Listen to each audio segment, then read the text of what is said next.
O amor como solução.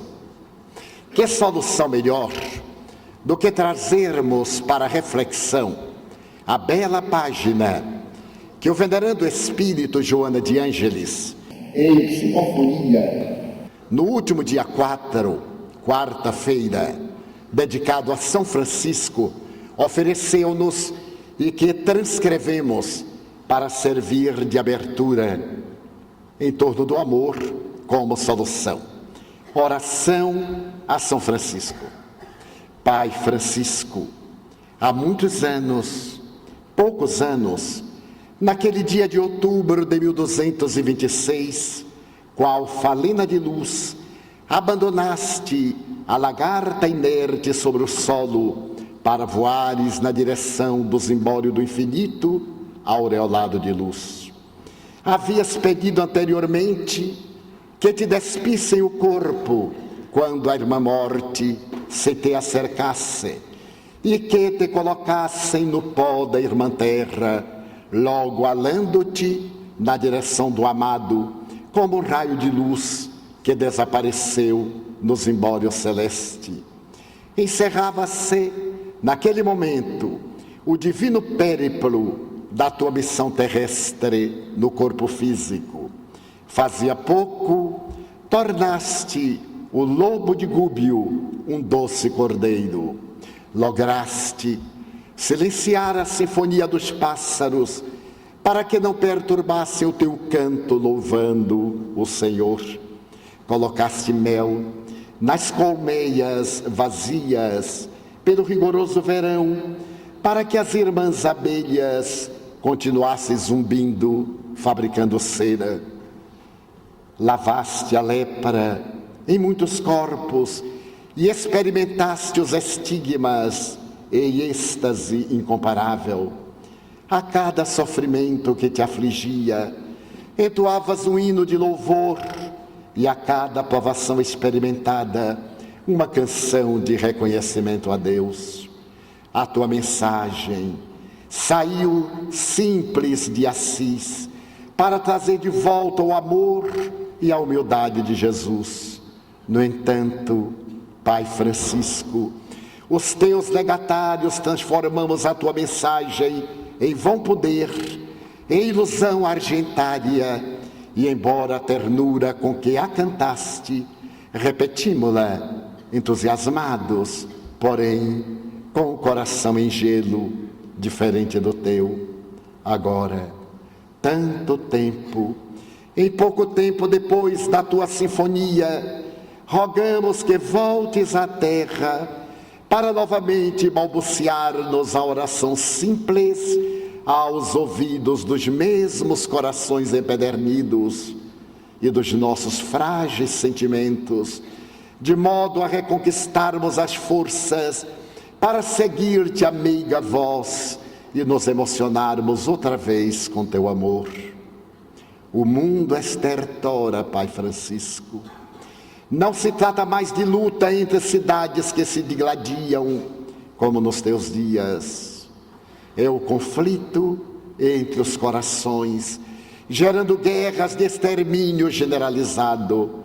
Somente tu, Pai Francisco, podes, enternecendo-nos a ponto de darmos-nos as mãos, lobos e ovelhas que ainda somos, ao comando da tua voz bebermos juntos no mesmo regato, por onde fluem as águas da misericórdia e do amor inefáveis.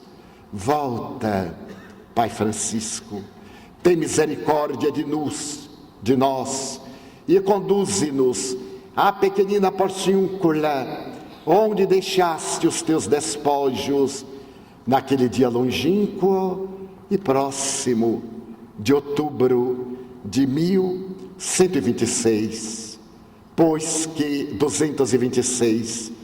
que todos necessitamos de ti.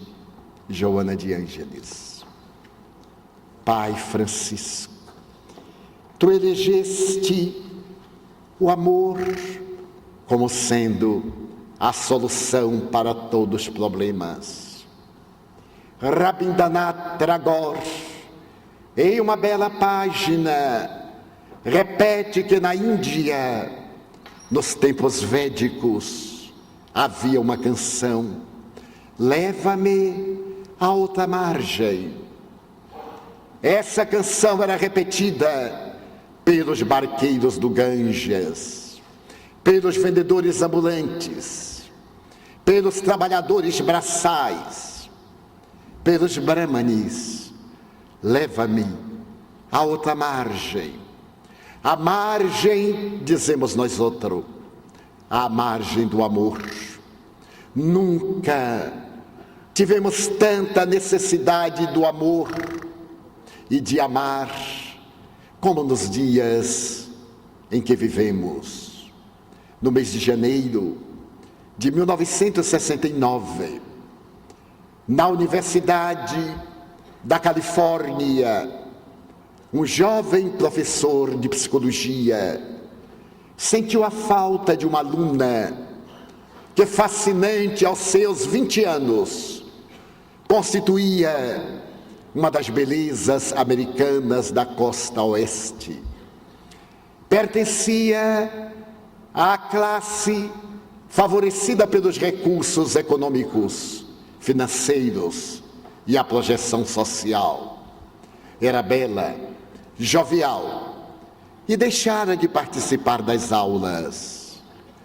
Perguntou então o jovem professor de psicologia por que não estava mais ela comparecendo àquele lugar de iluminação da psique. E os alunos redarguíram: o senhor não sabe? Ela foi a uma pequenina cidade aqui da costa, subiu até uma montanha no seu automóvel, deixou a porta aberta e atirou-se no penhasco, arrebentando-se sobre as pedras junto ao Oceano Pacífico. Suicidou-se. O jovem psicólogo Dr. Leo Buscaglia, de origem italiana, radicada a sua família nos Estados Unidos, experimentou uma grande dor ao lado de uma terrível frustração. Porque uma jovem de 20 anos, bela, independente economicamente, suicidar-se-ia? Qual a razão por que alguém suicida-se? Se é que existe qualquer razão que justifique esse ato hediondo contra a vida. E ela, que era tão requestada pelos jovens, não apenas da universidade, mas também da sociedade da qual movimentava-se. E Leo Buscaglia sentiu-se algo responsável por aquela tragédia que iria mudar o rumo da sua vida. Qual a razão? Isso lhe ficou na mente como uma interrogação dolorosa. Na sucessão dos dias, ele começou a dialogar com seus alunos e percebeu que aquela jovem floração da América do Norte encontrava-se amargurada. O amor havia saído dos seus painéis emocionais. O sentimento do amor havia descido à região genésica e passara a ser o modismo de natureza sexual. Será que o amor é apenas um intercurso que realizamos com a finalidade de perpetuar a vida, ou das nossas fugas psicológicas através do prazer sexual? Ele teve uma ideia luminosa e desafiadora. Não seria lícito que se fizesse uma abordagem para os jovens a respeito do que era o amor? Afinal, o que é o amor? Aquela juventude descendia de uma cultura puritana da Nova Inglaterra, aquela cultura vitoriana que falava de princípios ético-morais e, no entanto, entregava-se ao rebaixamento dos sentimentos, nas mais torturantes emoções da sensualidade. Seria lícito, então, fazer da sala de psicologia um laboratório de amor-terapia. A ideia era muito ousada. Ele lembrou-se que a sua família, quando chegou à América, nos dias da depressão, havia dificuldade para tudo. Seus pais haviam sido, um deles, diretor do Teatro Scala de Milão. E sua mãe, na juventude, havia sido uma notável cantora. Mas a família crescera. As dificuldades na Itália tornaram-se quase que intransponíveis. Eles optaram pela América. Mas a América encontrava-se agora nos dias terríveis da depressão e logo depois, nos amargos dias daquele período da quebra da Bolsa de Nova York. Eles moravam no bairro italiano e muitas vezes experimentavam a fome, o desconforto, o frio no inverno, o verão ardente de Nova York. E seu pai era um homem notável. Ele administrava a família como quem regia uma orquestra. E para que os vizinhos não soubessem das dificuldades que experimentavam aqueles italianos praticamente recém-chegados, seu pai ensaiava óperas. A hora da refeição, quando era muito escassa, havia pequenos concertos. A apresentação das peças notáveis da música internacional. Ele mesmo, Léo, havia sido várias vezes, desde Turandot a Butterfly. Ele, de acordo com as mudanças da sua voz, ia apresentando papéis. E todos diziam: que família feliz. Sua mãe, que os amava com um extremo de ternura, conseguiu um milagre. Seus filhos não contraíam as enfermidades infantis. Naquela época, ainda havia o sarampo, a catapora e tantas outras enfermidades desse gênero. E eles usavam como remédio uma receita caseira. A mãe pisava grandes quantidades de alho, colocava-os em um lenço e atava ao pescoço dos filhos. Papeira. Essas contaminações da catapora, nunca, nenhum deles era um santo remédio. Era também um remédio mágico que ela havia trazido da Itália. Só mais tarde, muito mais tarde, é que ele descobriu o efeito mágico do remédio. É que o alho tinha um cheiro tão insuportável que os infectados não se aproximavam deles. Então não havia contaminação. Era a forma hábil que sua mãe se utilizava para poupá-los às infecções, que naquele tempo era um tormento para a infância, como também para os adultos. Pensando nessas técnicas de amor, ele recorreu ao magnífico reitor da universidade. Estava disposto a falar à juventude a respeito do amor. E o reitor, naturalmente, elucidou mais os jovens. Sabem fazer o amor muito bem. Não é a esse tipo de amor a que me refiro.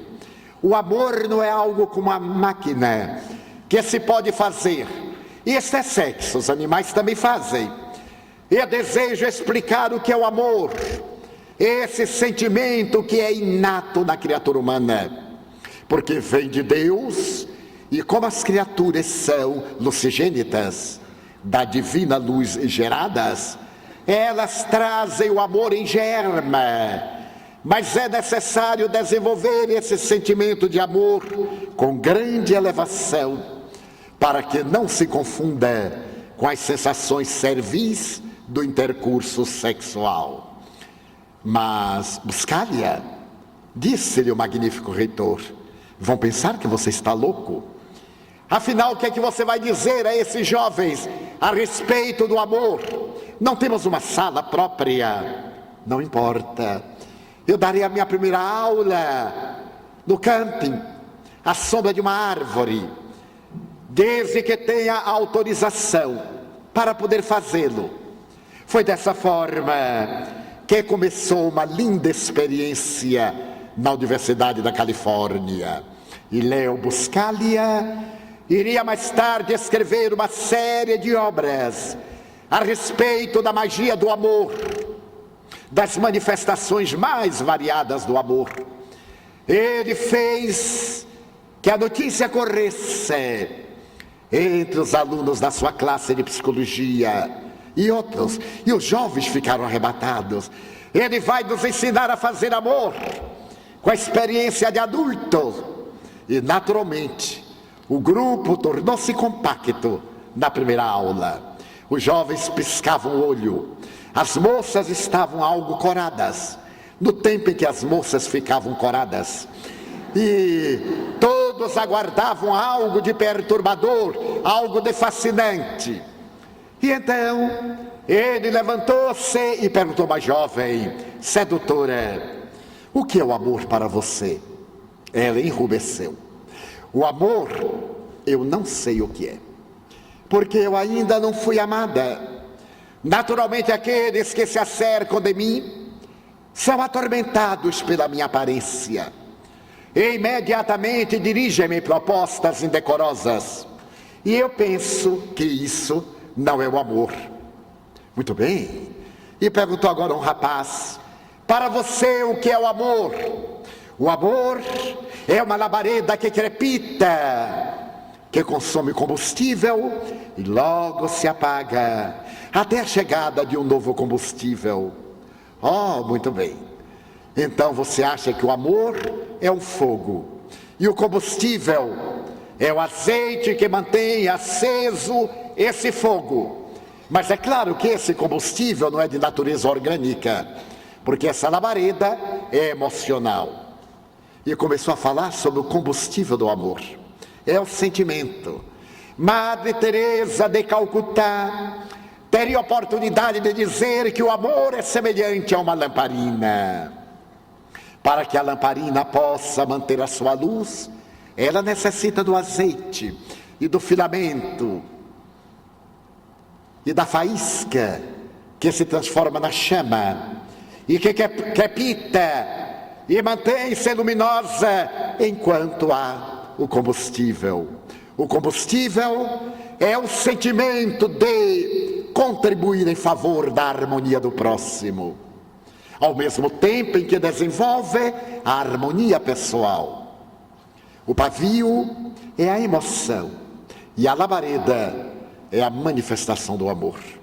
Para que o amor exista, é necessário que o pavio esteja aceso e o combustível ofereça o elemento para que arda o pavio, se extinguisse. Então o amor, segundo Madre Teresa de Calcutá, é algo maior do que o arrebatamento. E Rabindranath Tagore novamente assevera que o amor é como a alegria. A alegria de ter alegria por causa da alegria que se tem quando se está alegre. É necessário experimentar a alegria que deflui da alegria de ser alegre. Não é esta alegria que explode em um momento e logo se transforma em convulsão na gargalhada, que despedaça os sentimentos, que apresenta um misto de desequilíbrio emocional e de estertor. Mas é esse júbilo que irrompe suavemente do mundo íntimo e que adorna a vida de beleza. Leo Buscaglia continua as suas aulas. E em breve, a aula sobre o amor começou a fazer parte do currículo da grade da Universidade de Los Angeles. E dessas aulas monumentais surgiram obras igualmente fascinantes a respeito da arte de amar. ciência de amar. Arte porque é beleza, ciência porque tem paradigmas. Nunca imponha seu amor. Se você impõe seu amor, é egoísta. Você está desejando submeter outra pessoa ao capricho da sua admiração. Está desejando que a pessoa submeta-se-lhe aos distúrbios do seu comportamento. Não é amor, é transtorno emocional disfarçado de sentimento de amor. O amor é natural, qual sendo a madrugada. É ainda Tagore quem diz: se você deseja a claridade do dia, não é necessário ir ao mercado, basta abrir os olhos e a claridade do dia aí está, ao seu alcance. Abra os olhos ao amor, não imponha o seu amor. É o primeiro paradigma. Faça que seu amor beneficie, através do sorriso, da generosidade, do bem-estar, aqueles a quem você o dirige. E não espere gratificação, porque senão é uma negociata, em que se dá algo para receber uma retribuição muito mais expressiva. Ame apenas. A sua gratificação é a alegria proporcionada pela alegria de amar. Então é necessário que você ame com alegria, que o seu amor não tenha alto e baixo. A pessoa amada passou e não me olhou, então vem a tristeza, a melancolia. Isto é capricho sexual. Se a pessoa não nos olhou, o nosso amor dirá que alguma coisa não está bem com a pessoa. Surge então o segundo paradigma: compreender a pessoa amada. Esse paradigma é tradicional. É o Dr. Robin Sharma quem estabelece, em uma obra best-seller da atualidade, O Monge que Vendeu a Sua Ferrari. É uma história fascinante de um próspero advogado criminalista de Nova York que havia chegado ao topo da sua carreira. E certo dia no tribunal, enquanto realizava uma das suas formosas defesas, ele teve uma convulsão semelhante à epilepsia. Tombou ali diante de um público estupefacto, do meritíssimo juiz que se levantou surpreso por ver estertorar aquele homem que era o terror do Fórum de Nova York, cujos estipêndios advocatícios estavam sempre na casa de $1 milhão por cada causa. Levado de imediato ao pronto-socorro, ele esteve por alguns minutos em choque profundo. Despertou lânguido, sem recordar-se exatamente do que lhe aconteceu. Nos dias sucessivos, o diagnóstico: estresse, excesso de trabalho. Ele era divorciado e, como era jovem, ainda não chegara aos 40 anos, ele entregava-se às dissipações. As mulheres mais belas do high society nova-iorquino faziam parte da sua agenda. Ele era disputado pelos executivos de maior projeção da América. A sua agenda estava sempre repleta de compromissos que se sucediam uns após os outros, sem nenhum intervalo. Ele pretendia devorar o mundo em um hausto. E agora corria o risco de uma morte cruel através de uma problemática cardiológica ou de natureza cerebral. Os seus médicos propuseram repouso absoluto. Ele deu-se conta, era avaro, egoísta, gozador, misantropo.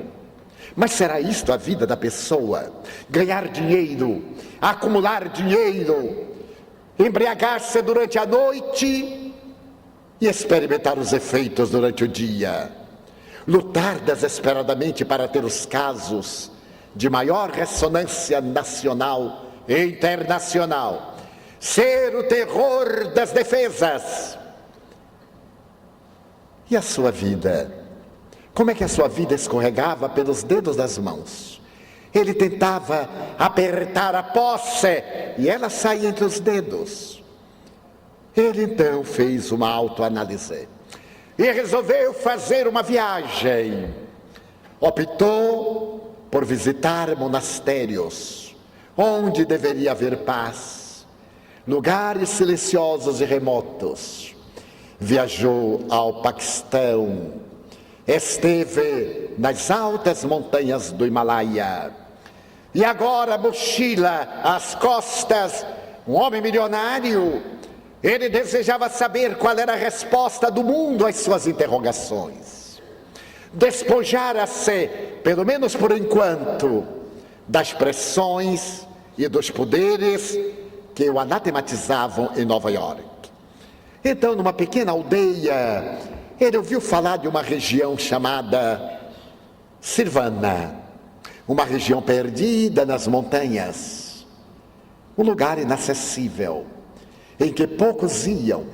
Era uma comunidade de sábios. Esses sábios viviam mais de 100 anos em linha geral. Experimentavam uma vida de triunfo, uma vida de paz.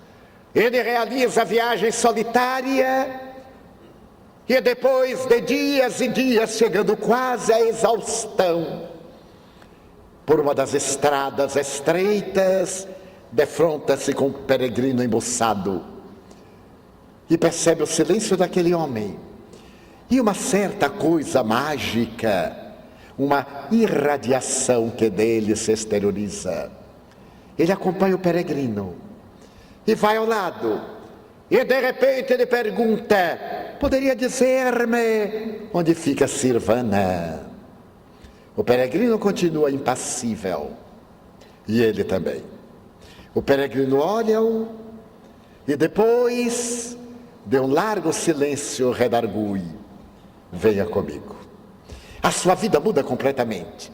Ele vai àquela região perdida em uma planície, no alto das grandes montanhas, ou um vale no meio daquelas escarpas, um vale verde de águas cantantes, em que uma comunidade dedica-se às coisas simples, chamadas amor, bondade, compaixão, fraternidade. Ali, o grande executivo, o notável criminalista, descobre uma vida nova. E é graças a esse mestre, o yogi, que ele aprende as lições de sabedoria, as profundas lições a respeito do amor e a ética da felicidade, através de 10 itens, 10 apenas, que abordaremos ainda hoje. Ao descobrir o amor, ele firma um pacto de um dia retornar à civilização ocidental, para dizer que a vida tem um sentido que vai além dos tormentos da posse, que vai além desta sofreguidão com que os dias são devorados pela nossa ansiedade, para culminarem na tragédia da decomposição orgânica pelas enfermidades degenerativas, ou pelos transtornos psicológicos, ou pelos desvarios mentais, ou mesmo pelo significado da morte. E é exatamente através das coisas simples que se pode identificar o amor como solução para os magnos problemas da existência humana. Conta o Dr. Sharma uma velha lenda da Índia, a Índia dos Brahmanes, que havia um gigante que era muito egoísta. Ele possuía um grande jardim e as crianças da aldeia diariamente corriam ao seu jardim e ali desfrutavam da alegria, das flores, do bosque ao lado com árvores frondosas, dos frutos sazonados.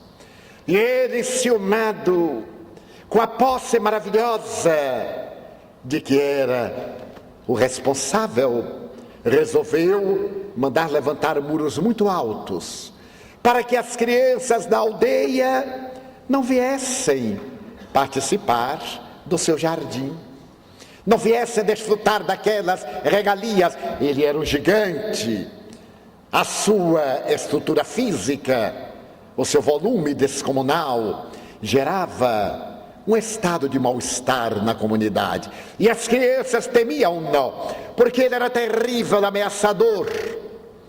E então, a partir daquele momento, as crianças não mais tiveram acesso ao jardim, àquele jardim do gigante egoísta. Veio o inverno, um inverno difícil. Os dias sucederam-se, porque naquela região do sul da Índia as temperaturas baixam demasiadamente. Mas quando veio a primavera e começou a sorrir, ora bem, em volta as flores começaram a marchetar o campo, não dentro das muralhas do jardim que pertencia ao gigante. Naquela oportunidade, ele percebeu que a neve demorava-se, crestando as plantas que tentavam ainda resistir. E foi então que certo dia ele percebeu algazarra no seu jardim. E abrindo a janela, ele notou que as crianças lograram trepar sobre o muro e saltarem no jardim, menos uma criança, que era frágil. E tentara mais de uma vez. Algo enterneceu o gigante. Ele começou a perguntar-se: por que somente eu posso desfrutar do meu jardim? Afinal, nem tenho tempo de usá-lo. Saiu e as crianças ameaçaram correr. Ele acalmou-as.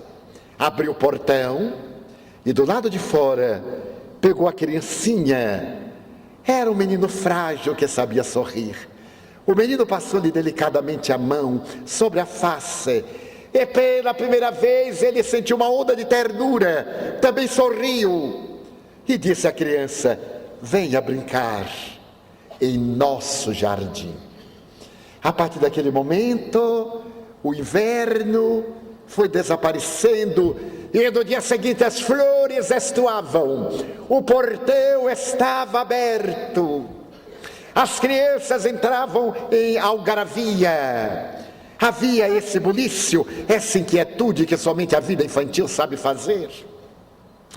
E o gigante sorriu. Passaram-se os anos e os anos, e num outro inverno, algo distante, o gigante adormeceu que era um inverno cruel, e sonhou que tudo estava gelado, que havia um torpor de morte, quando de repente ele viu aquele menino, o frágil, aparecer e acenar-lhe. Então ele veio, o pequenino, tomou-lhe da mão e disse-lhe: um dia, ainda era inverno, eu quis entrar no seu jardim e não consegui. Você então adentrou-me. Agora eu venho buscá-lo para que você entre no meu jardim do lado de cá.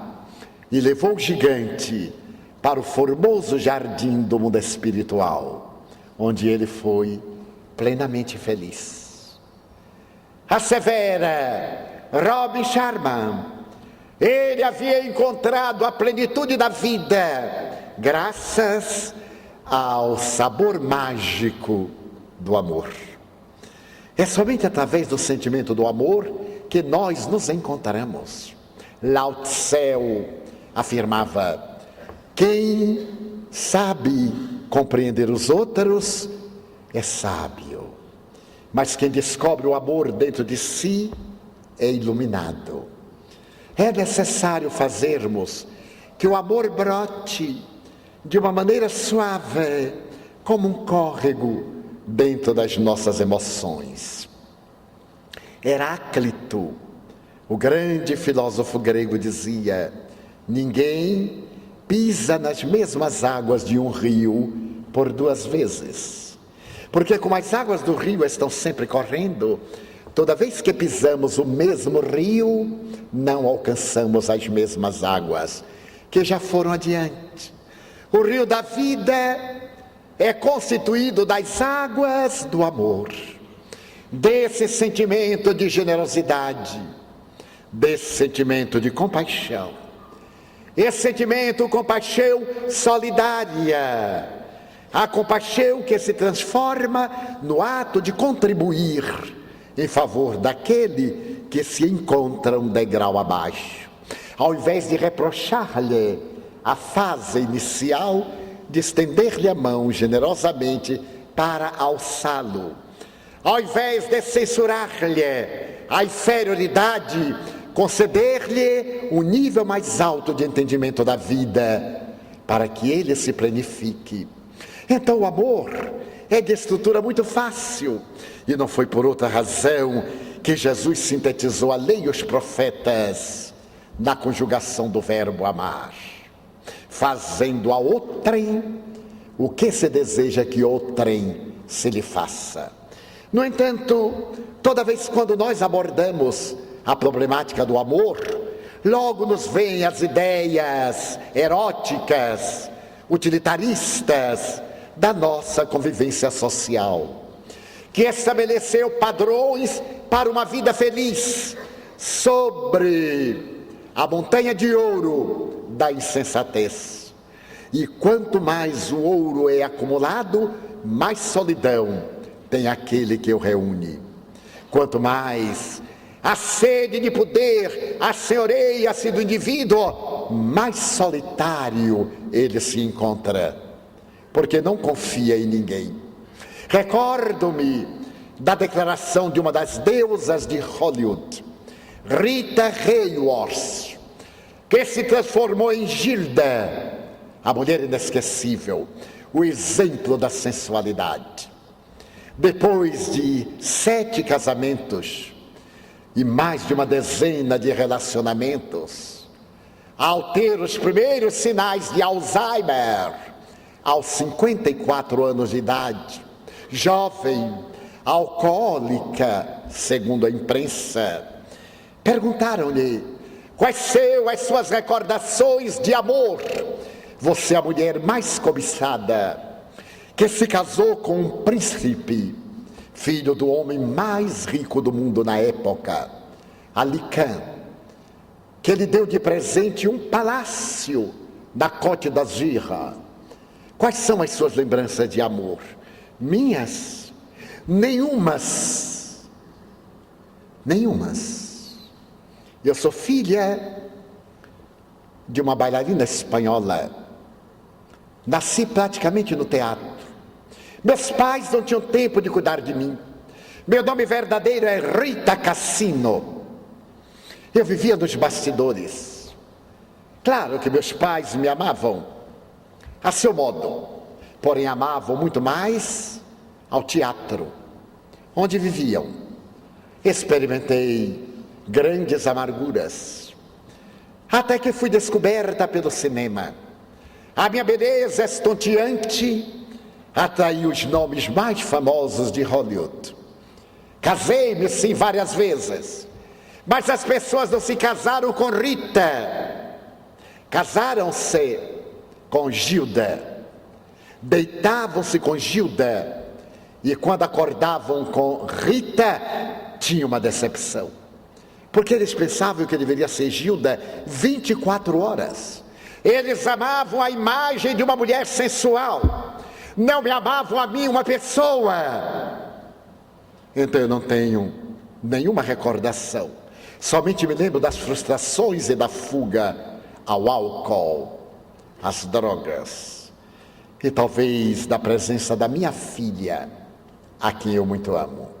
E foi essa filha exatamente quem dela cuidou quando perdeu a memória e foi reduzida a uma vida senil, inútil.